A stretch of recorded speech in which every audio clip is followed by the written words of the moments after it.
Hello and welcome to STARS, the Student Awards Review Showcase, where we discuss our final first year assessments. On today's show, we will follow the journey of a £5 note, the day of a footballer on match day, and the behind the scenes of a band as they play at Classic Grand. I don't know what any of them are, but enjoy.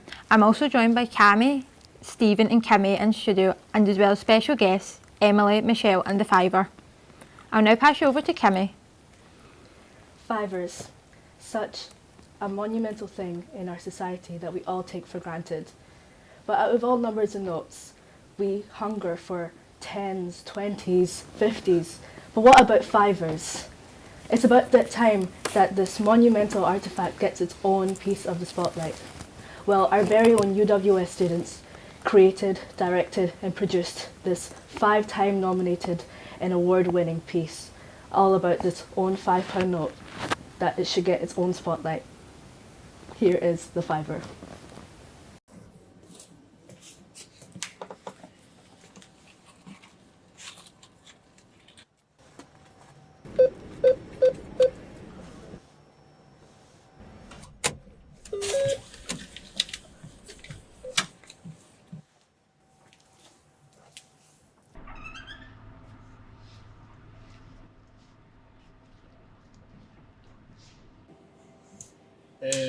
Just a latte, please. Sure. That'll be $3.45. Oh, do you just do a student discount? No, sorry. Ah, no worries. $3.45 for a damn coffee. Must be nice spending all your sauce on a bloody coffee. There you go. One latte. There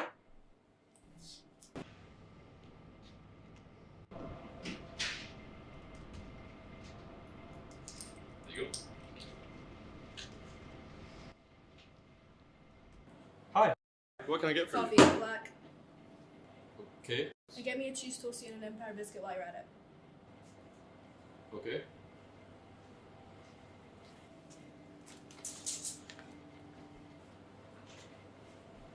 That's £15.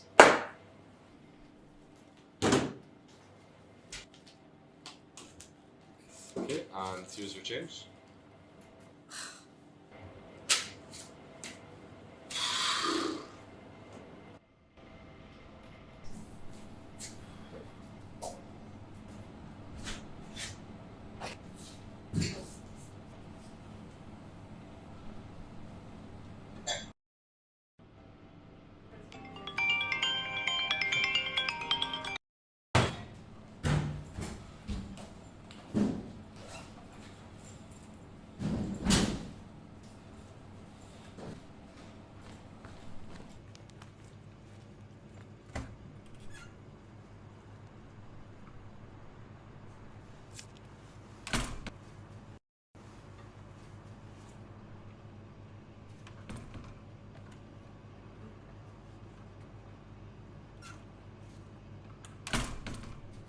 Fuck, where's my fiver? Shit.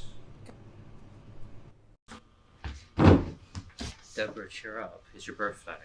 Yeah, sure it is. Hey guys, what can I get for you today? We have an amazing special. No, we won't be having the special. Can we just get 2 glasses of water? Alright then. So, how's your school been going? Okay. Well, I'm sure you're gonna have a bunch of your friends over later, right? Let's get this over and done with. Okay. Well, since it's your birthday, I did get you a card, so happy birthday.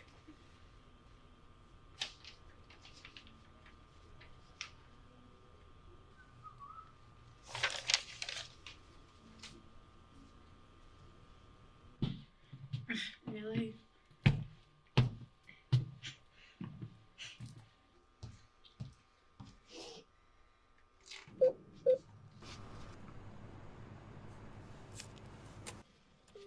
Oh my god, Debs, hey! What'd you get for your birthday?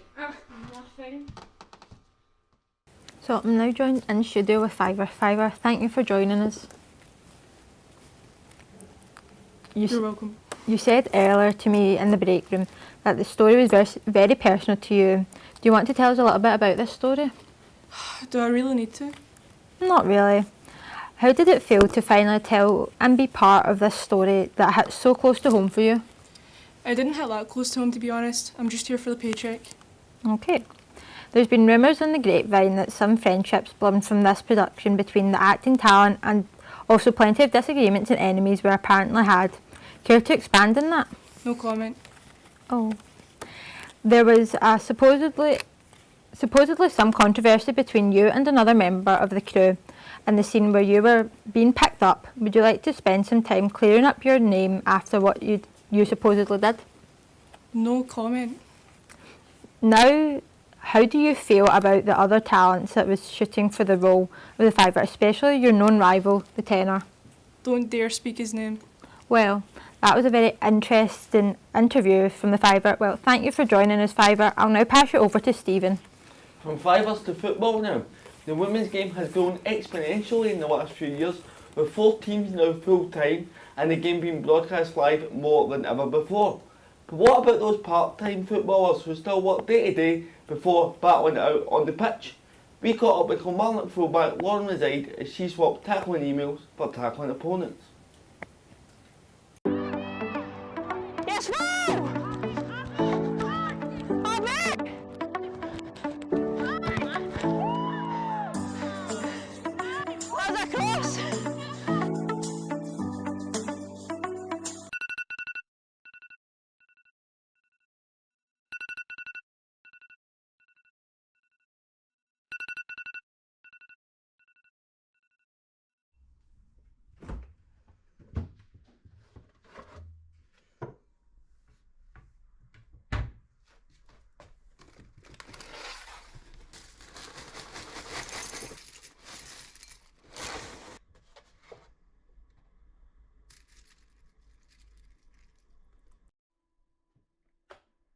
I would say a typical day in work for me would be just making sure anything that I've got kind of collecting that day is all on track, and then just whatever comes in from any customers, just any queries, any like quotes and stuff like that.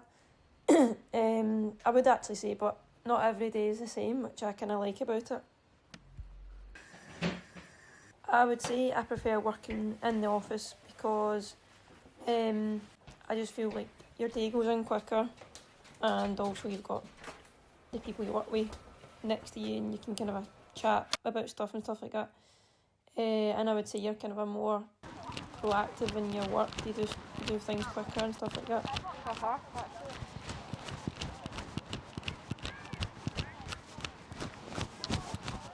Yeah, it can be a rush getting from training, to training from work.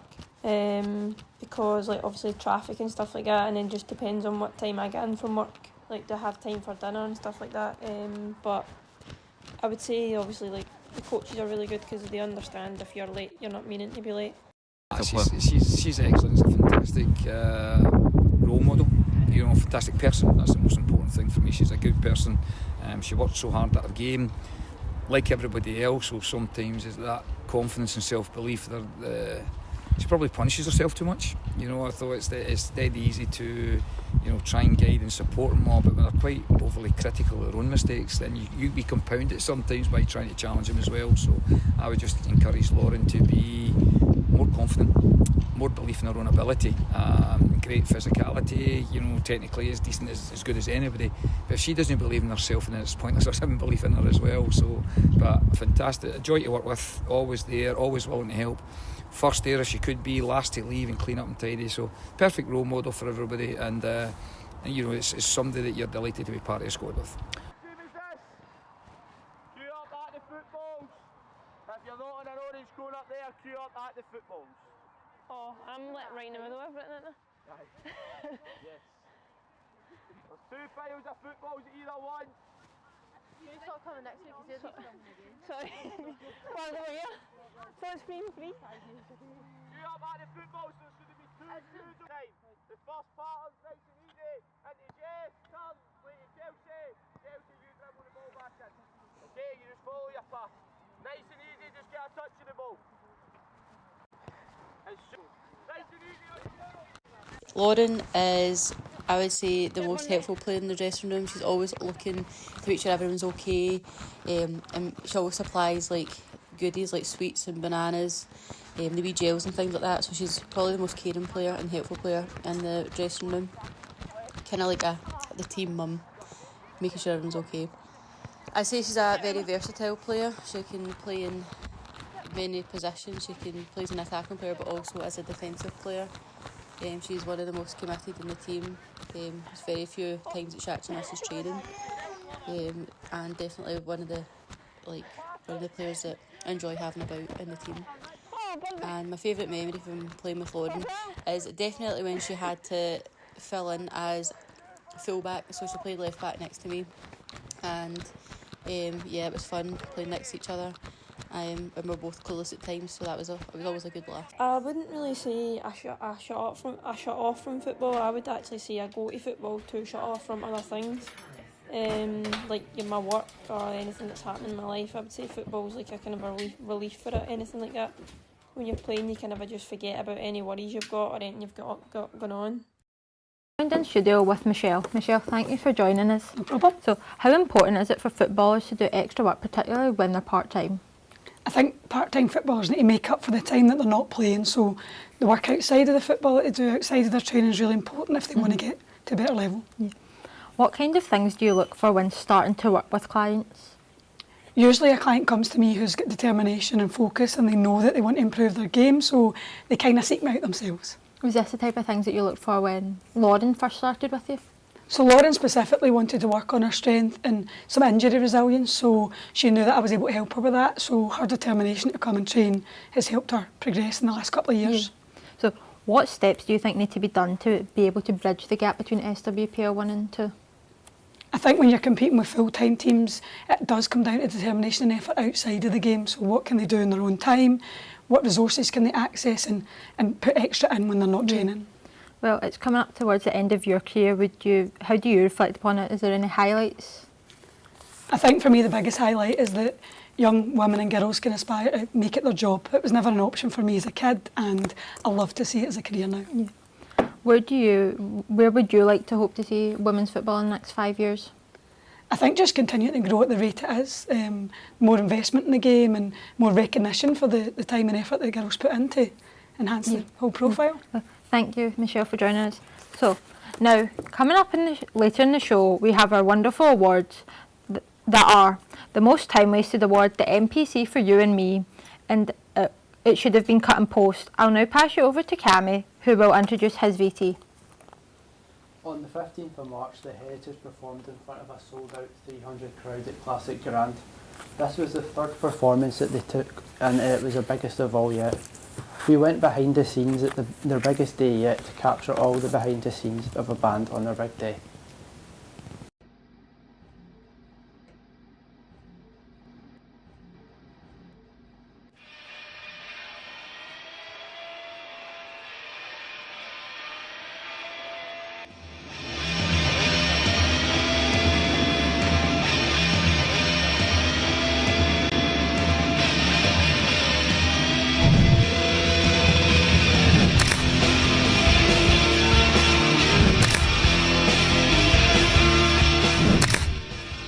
The Heritage.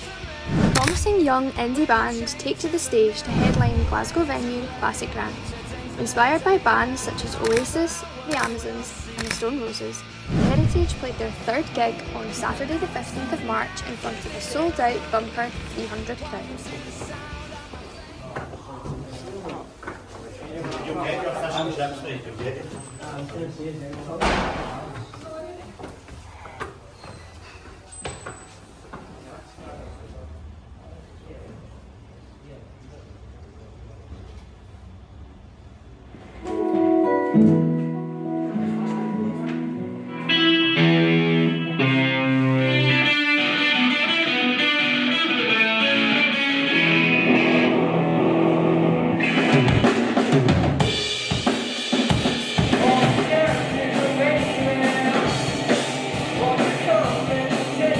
This is the Heritage here at Classic Grand today. Pretty buzzing. We sold a good amount of tickets for it. The crowd seems to be up for it as well. It seems like it's busy, sold out, so ideal. I think we're all a wee bit nervous, but we put on a good show every time, so no doubts we'll be doing that again. Previous gigs, I think our kind of stagecraft and like taking as a band has definitely went up since we did the Key. I'm a Kills even. I'm a Kills, yeah. We just feel a lot like tighter now and everything. It should be good. So. Yeah, the energy will be brought. The energy will be brought, yeah. Cupera will be rocking it, the Heritage will be rocking it, and Boris will be rocking it.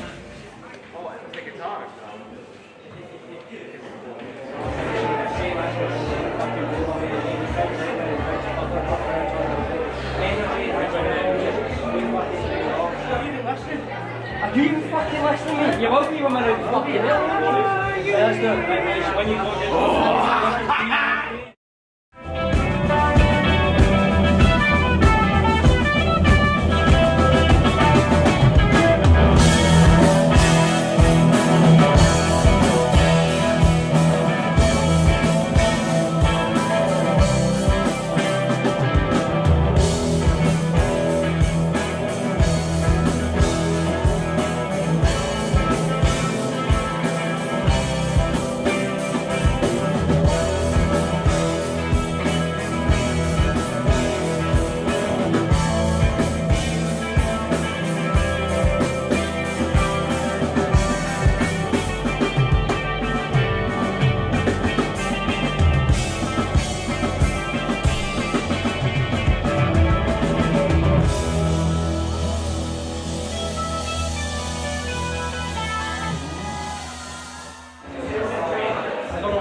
Absolutely bloody amazing. Exhausting.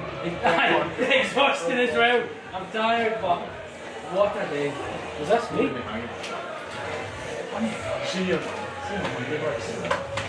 Oh. Right back at it. For what? Next month, King Cups. Oh.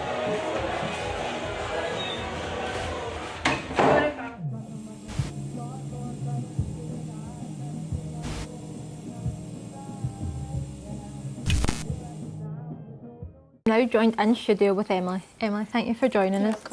So, how did you think the performance went? I think it went really well, considering they're just a small band and it was a third live performance.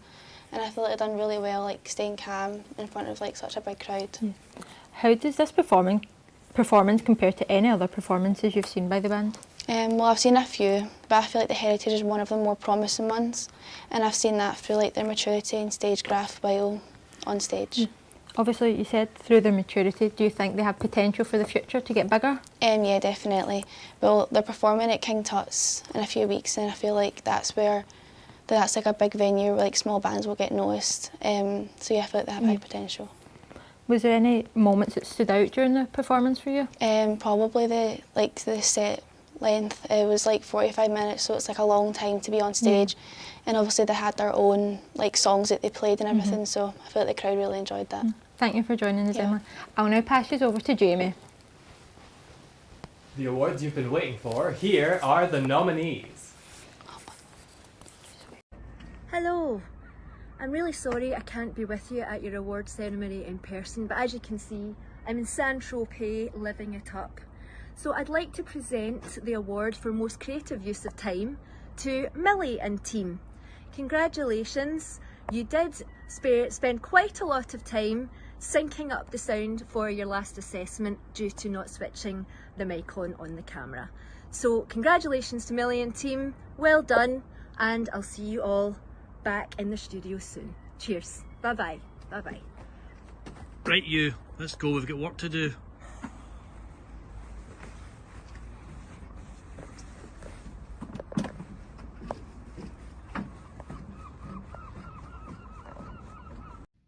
Oh, hello, darlings. Hello. I'm so sorry I can't be with you today. Sounds like a marvellous event. I'm so honoured to have been asked to present an award. Of course, I did think it would be an award for me, but no. It's for the best NPC for you and me. And I have the honour of announcing that that award goes to... Hang on, darlings. Hold on, darlings, hold on. Oh, that award goes to James! Hurrah! Cheerio, James! Bye-bye, darlings. I'm really pleased to announce that the award for Should Have Been Left on the Cutting Room Floor goes to Eve for the 3 electrical items in her house that she did not switch on. Well done, Eve. Welcome to the award section. The awards are the Most Time Wasted Award, the MPC for You and Me, and Should Have Cut It in Post. I'll now announce the award winners. So, for the Most Time Wasted Award is Millie and Jamie's team. Congratulations.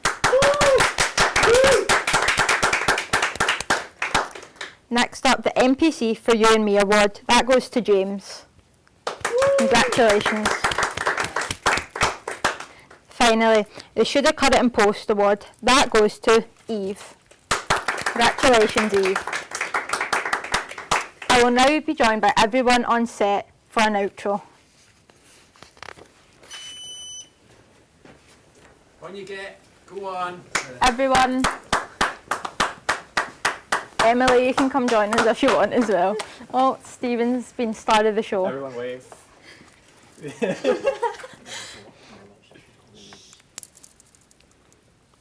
So, thank you for watching Stars, the Student Awards Review Showcase. I hope you didn't enjoy the day in the lives, and you didn't enjoy our fabulous awards that were given out. And thank you to all our fabulous guests for joining us in studio.